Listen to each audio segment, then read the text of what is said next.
Hello friends, my name is Isabel. It's good to be back. I've been absent for about a month now because I've been road tripping, and as you can probably guess, it's a little hard to paint and film videos and edit them while you're in the car. So sorry about that, but I'm back and I'm excited to be making more videos for you because I really do enjoy this. It's definitely a relaxing part of my week. And I love sharing my process and my thoughts with you and hearing all your feedback. So today we are going to be painting with acrylics, which is not something I've used a ton. I have painted with acrylics a couple times. I've made about 3 paintings, all for school. So I didn't really have a ton of creative freedom. I mean, I did, but there's like prompts and time limits, and you can only work for so much every day, and I had a hard time getting into a flow state, so I was really just feeling frustrated with acrylics. But I know a lot of people really love them, and I wanted to try painting with a more opaque medium, and oil paint is really expensive and smelly, and I live in the basement, so that was not an option, so we went with acrylics. So I wasn't entirely sure how I would feel going into this, and it was definitely a rough start, especially with blending and also just the process of working dark to light. It's very different from watercolor. In fact, it's the exact opposite. With watercolor, you go from light to dark. So I'm used to starting off with the lightest colors and then working darker and adding more contrast that way. But with acrylics, it kind of seems like if you try to paint dark over light, it just doesn't look quite right, and then you have to like layer over it so that you get the depth of the painting. I don't know if that makes any sense. That's just kind of what I noticed with this painting especially. So I definitely did a lot of reworking. Most of this painting video that you're going to be seeing is going to be me just repainting this body over and over and over again, because I would tweak one little thing and then I would have to adjust it all over the place. So it was definitely a journey. There were a couple of things originally that I didn't really like that much about acrylics. I was getting pretty frustrated by the texture of the canvas when I'd used acrylics before, and I think that's because I'm used to painting with smooth watercolor paper, so it's definitely a different experience to be painting on canvas. I was also frustrated with the inability to blend anything because, again, with watercolor it's super easy to blend colors. There's no like transition shades. I mean, there are, but not nearly as much as acrylics, and I don't know, that's just how I learned to paint, so I'm really used to painting that way, which is interesting because it seems like pretty much every other type of painting is a lot of mixing off the paper and blending by putting a bunch of little tiny transition shades, and so it's definitely a learning process. Other thing that frustrated me was the amount of wasted paint. I am somebody who's pretty eco-conscious, and I just don't like waste. It just frustrates me when I can't use everything to its fullest potential. So in the past, I found myself squeezing out the minutest little bits of paint and using them and then just scraping away at the palette to get more paint. So I combated these problems that I had, or complaints I guess I should call them, with a couple of things. To combat the re-wetting thing, I got, or my grandmother actually gave me a Stay Wet palette, which is like a sponge. It's a plastic tray, and then there's a sponge, and then acrylic palette paper. I don't know what that is, but it works. So basically you get the sponge wet, and then the water kind of goes through the paper and into the paints and keeps it wet for a really long time. And it's crazy how well it works. Like, you just put the lid on and it stays wet for weeks. I had a little bit in the palette from when I took home a painting from school to work on, and when I started this painting at the beginning of August, which was about, I don't know, a month or two after I finished the last painting, The remaining paint was still wet, so this is pretty amazing. Definitely recommend it if you get frustrated by your paint drying so fast, like so fast you can't even use it. Definitely a game changer. And I also like working with acrylics that are a bit more watered down. Maybe it's just because I'm used to watercolors, and so that slightly wetter consistency is nice. But it also makes it a lot easier to blend, which is really nice, because I don't know, maybe it takes a little bit longer to dry. I'm not really sure. I haven't painted enough with acrylics to really notice what the actual differences are, but it does make it easier to blend. And I was trying to, be more painterly and loose and not blend everything to oblivion, which, acrylic is nice for that because you can't blend everything to oblivion. I probably should get a hang of the painterly thing before I start oil painting. Yeah, I was able to get a nice blend, but also keep the brush strokes and keep it looking like a painting. I am definitely a perfectionist, so one thing that kind of worried me going into acrylics was that I would just sit and pick at a painting forever if I could. But thankfully, I'm also impatient, so I get sick of paintings and then I have to stop working on them.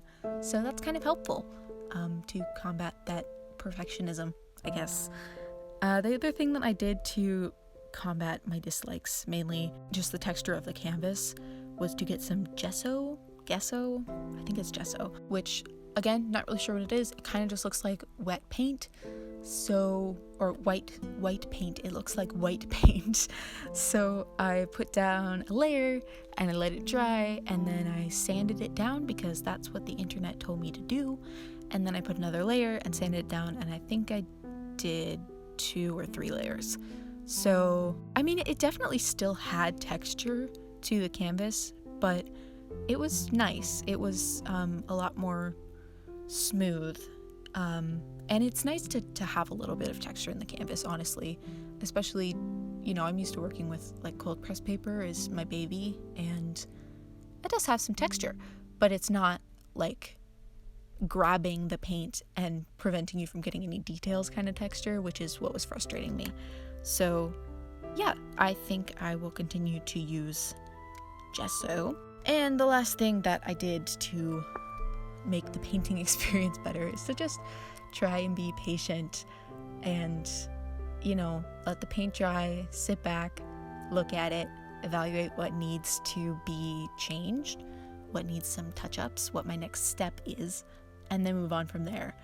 A lot of times I just get caught up in just adding more paint to the canvas, and that can end up meaning that I overwork an area, or I paint over something that I really liked because I just kind of went in and decided that it needed something that it actually didn't need.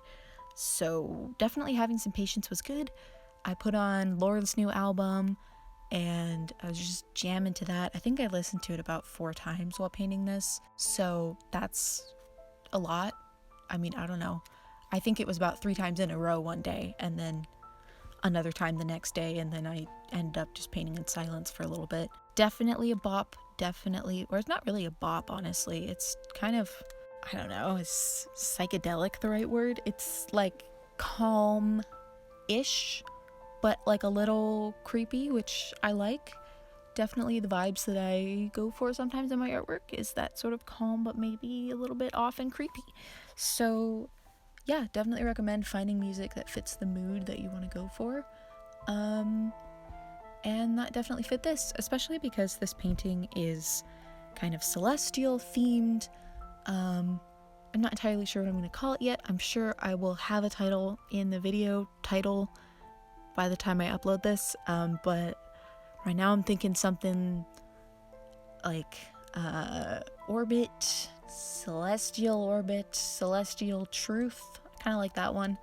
I'm not really sure, so let me know what your thoughts are on a title. Some of you are very good at coming up with titles.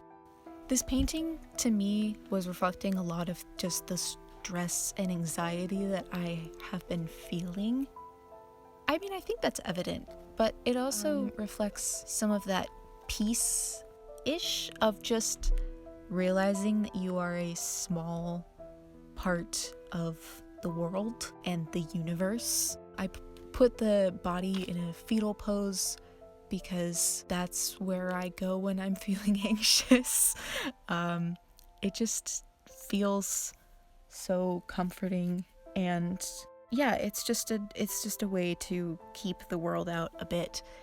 And I also liked the circular nature of that pose, and I was given a book by a friend that is about like the moon and planets and how those connect to our psyches and just their role in mental health and spiritual healing throughout different cultures.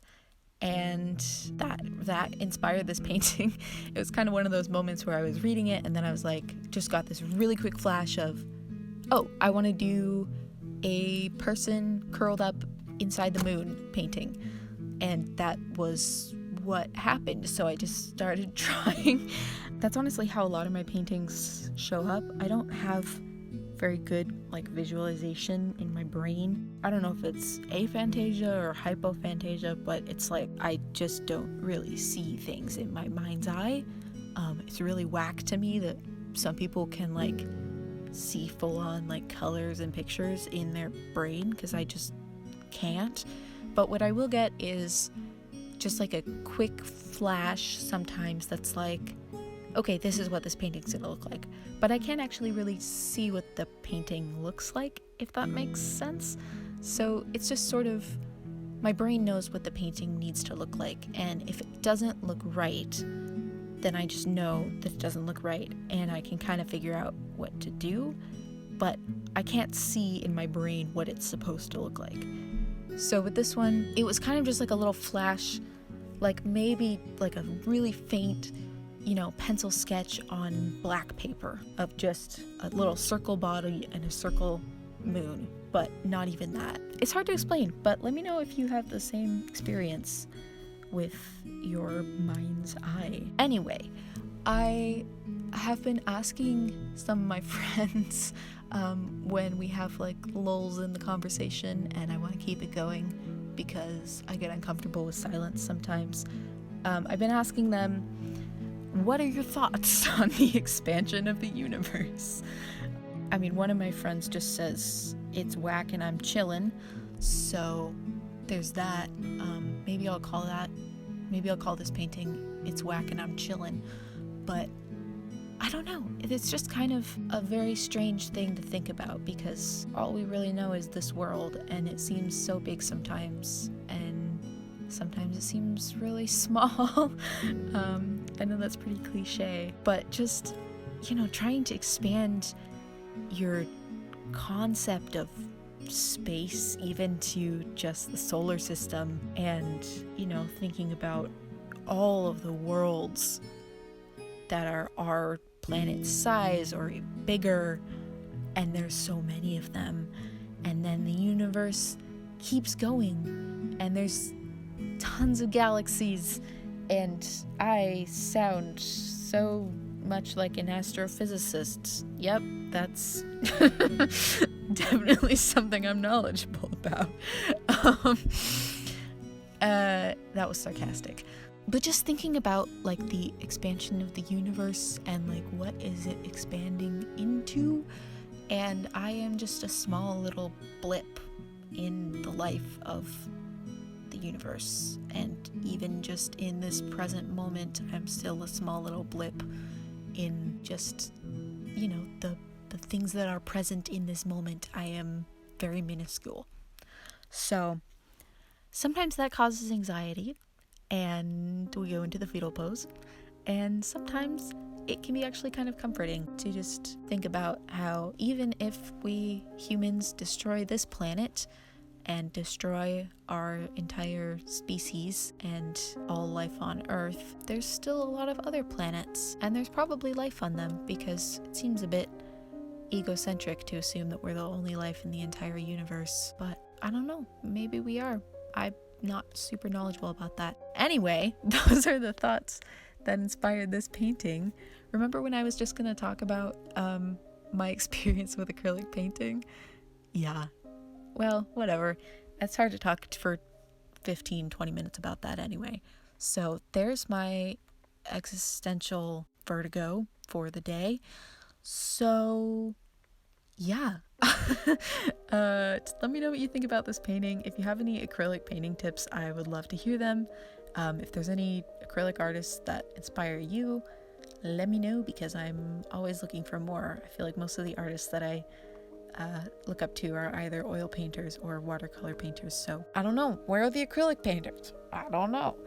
Yeah, I'm just feeling small in the world, and sometimes that is comforting and sometimes it's not. And I think that the kind of anxious but also calm vibes of this painting, or at least that's the vibes I get from this painting, fit that feeling. I don't know. Let me know if that's what you thought about it. I had a really fun time painting this body. I love painting bodies. Been kind of straying away from portraits lately. Not really sure why. They just aren't speaking to me as much as the expression of the body. It is harder to convince your friends to nude modeling for you though, so maybe I need to go back to portraits. Anyway, I'm gonna say goodbye now before I start talking about my friends doing nude modeling. Okay, happy to be back, and see you when I see you. Have a wonderful morning, afternoon, or evening, wherever you are in the world, and I'll see you later. Bye-bye.